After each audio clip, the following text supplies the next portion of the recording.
Hello, hello! Welcome to Happy Thoughts ni Buddy. Nandito na naman si Buddy. Happy Thoughts! Aba, madami tayo niyan. But for now, waking up with a purpose. Ang sarap gumising ng may purpose sa buhay. Ang sarap gumising na alam mo, madami kang gagawin. Matutulog pa nga lang ako. Gusto ko lang gumising eh. Kasi alam ko, maraming ipapagawa ang ating Panginoon. Saka alam ko, paggising ko, pogi pa rin. Alam niyo ang pogi? Presence of God inside you, inside all of us. Kaya kahit babae ka, sasabihin mo pogi ka kasi ang Diyos, ang presensya ng ating Panginoong Yesus ay nasa puso natin. Dati, ang gising ko alas 3. Alas 3 ng hapon, alas 2, swerte na kung tanghali. Kasi walang purpose ang buhay ko eh. Walang misyon o wala akong gagawin para sa ating Panginoong Yesus. Ang gagawin ko lang para sa kanino? Sarili ko.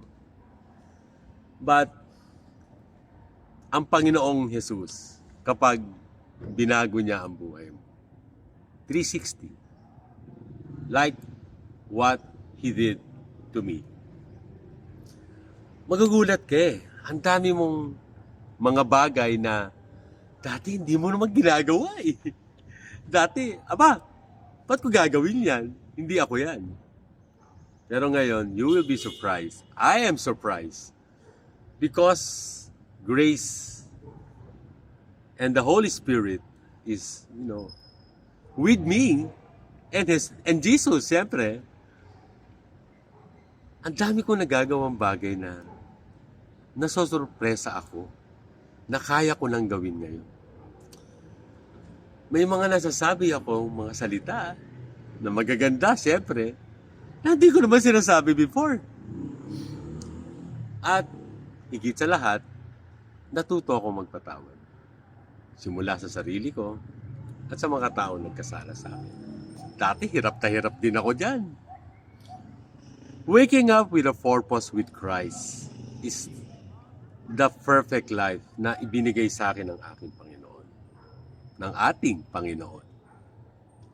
Kaya, alam ko, gigising ako, aside sa pagiging pogi, kasama ko ang ating Panginoon. At hindi ako mag-iisa.